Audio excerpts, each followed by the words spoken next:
Ma santé, ma priorité.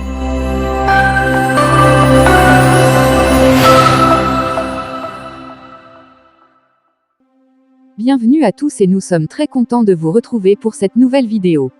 N'oubliez pas de regarder la vidéo précédente si ce n'est pas encore fait en cliquant sur le lien dans la description de cette vidéo et abonnez-vous pour plus de contenu. Dans cette vidéo, nous allons vous parler du squelette humain et de sa composition. Regardez la vidéo jusqu'à la fin pour ne pas rater les informations si utiles. Le squelette humain est composé de 206 os constants à l'âge adulte, environ 350 à la naissance, et d'un nombre variable d'os surnuméraires en fonction des individus. Ces os sont supportés et étayés par des ligaments, tendons, muscles, fascia et du cartilage, formant l'appareil locomoteur. Le fœtus a un squelette cartilagineux dont l'ossification débute avant la naissance et continue jusqu'à l'âge adulte. Le rôle du squelette est multiple. Il constitue la charpente du corps, l'ossature, sur laquelle les muscles et autres structures pourront se fixer et permettre le mouvement du corps. Il assure une fonction de protection pour certains organes, comme ceux situés dans la cage thoracique, cœur, poumons, ou le cerveau, protégés par les os du crâne. Il loge la moelle osseuse, et stocke des minéraux. La masse du squelette, sec, c'est-à-dire sans la moelle rouge, est de 4 à 6 kg en moyenne chez l'homme et de 3 à 4 kg chez la femme. L'os le plus long du corps est le fémur, le plus petit est l'étrier qui se situe dans l'oreille moyenne. Les os ont besoin de calcium pour se développer, devenir plus solides et ainsi se briser moins facilement. Composition. Le système squelettique est constitué d'os, de cartilage, d'articulations et de ligaments. Il représente en moyenne 20% de la masse corporelle. Anatomie. Les os sont des organes composés principalement de tissus osseux, mais aussi nerveux, musculaires, cartilagineux, ainsi que du tissu conjonctif dense sur sa surface externe et du tissu épithélial dans les parois des vaisseaux sanguins. L'os compact correspond à sa partie dure et lisse, à l'intérieur l'os spongieux est constitué de travées logeant la moelle osseuse. Les os courts, plats ou irréguliers sont composés de plaques d'os spongieux, les diploés, recouverts d'os compacts. Les os longs comprennent une diaphyse, des épiphyses et du périoste. L'artère nourricière entre dans la diaphyse afin d'alimenter l'os et la moelle. Liste des os du squelette humain. À l'âge adulte, le squelette humain comporte 206 os constants, comprenant les 6 osselets de Louis. Selon les individus, il existe également un nombre variable d'os surnuméraires. Ces os inconstants sont les petits os sésamoïdes des mains et des pieds et les os suturaux du crâne. Parmi ces 206 os, la moitié se trouve dans les mains et les pieds.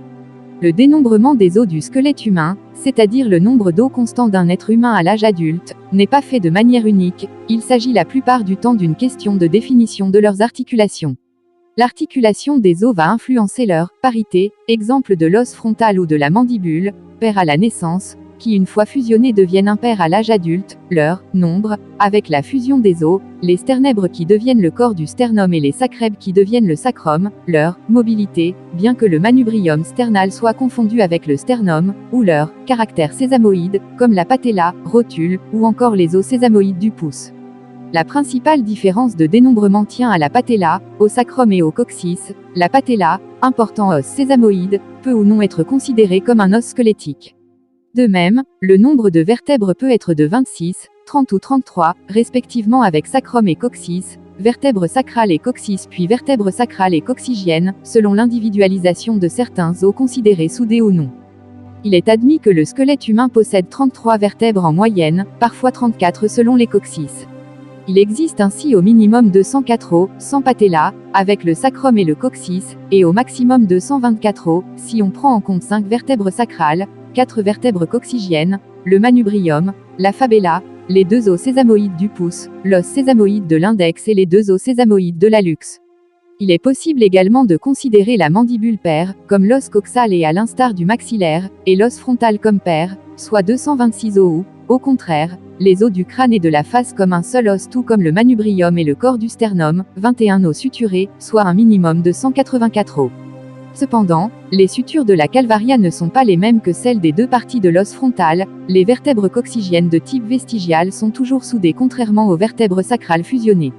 Tout dépend de la prise en compte de la façon dont les os sont liés entre eux et de la mobilité de leur articulation.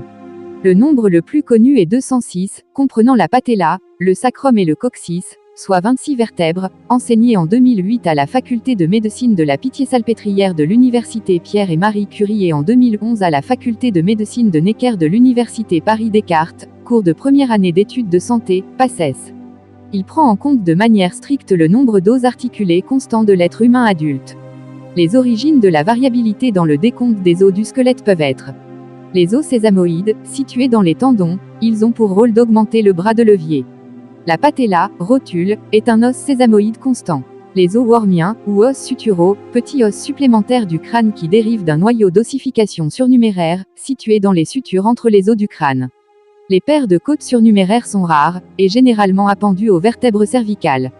Certaines malformations comme la polydactylie, 6 doigts au lieu de 5. Les vertèbres sacrées, normalement soudées pour former le sacrum, peuvent ne pas l'être ou l'être incomplètement. On parle alors d'anomalie transitionnelle. L'os trigone, à la face postérieure du talus. Articulation. Les articulations sont le point de contact entre deux ou plusieurs os. Elles sont fibreuses, cartilagineuses ou synoviales sur le plan structural et immobiles, semi-mobiles ou mobiles selon leur fonction. Elles jouent un rôle dans le mouvement et la protection du squelette. Ligaments. Constitués de tissus conjonctifs, les ligaments sont des cordons fibreux et résistants qui recouvrent les articulations, dirigent le mouvement et relient les os entre eux. Cartilage. Le cartilage est un tissu conjonctif dense irrégulier, comme le derme, situé entre de nombreuses pièces osseuses. Avasculaire et dépourvu de neurofibres, il favorise la résistance à la tension et à la compression. Le cartilage hyalin, le plus répandu, est riche en collagène. Il se trouve à l'extrémité des os longs et du nez, à la liaison des côtes du sternum et dans la plupart des conduits du système respiratoire. Le cartilage élastique, plus abondant en élastine, permet une grande capacité d'extension, il structure ainsi le pavillon de l'oreille et l'épiglotte. Le cartilage fibreux, présent par exemple dans les ménisques et les disques intervertébraux, offre une bonne résistance aux fortes pressions. Description générale. Le squelette s'organise autour d'un axe osseux vertical, la colonne vertébrale, cet axe reliant 3 volumes, la tête, la cage thoracique et le bassin. 2 ceintures, pelvienne et scapulaire, lient les 4 membres, inférieurs et supérieurs, au tronc. La tête osseuse. Située au-dessus de la colonne vertébrale, elle comprend 2 parties. Le crâne, en forme de boîte, qui contient l'encéphale.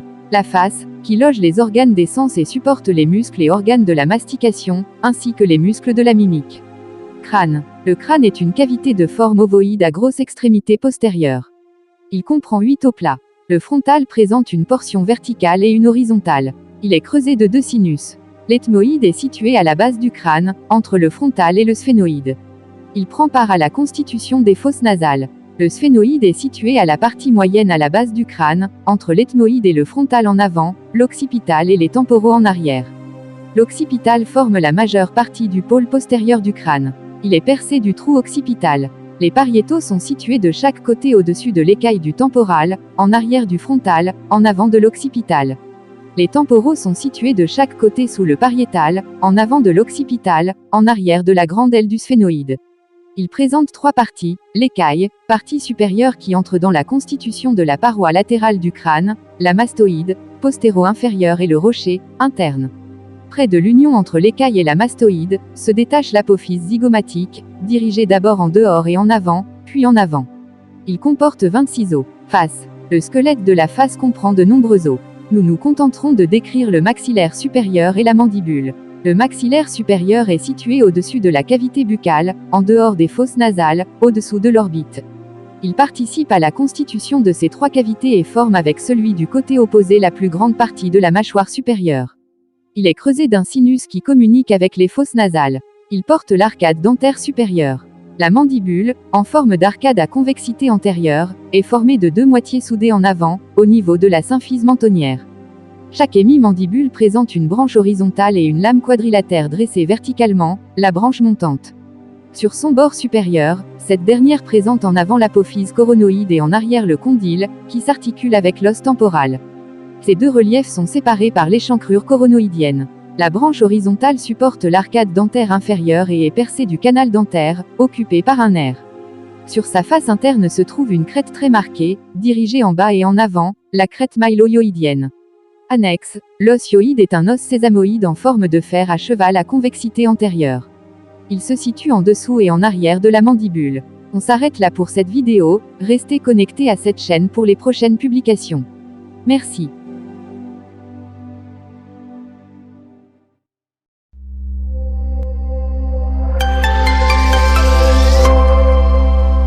Ma santé, ma priorité.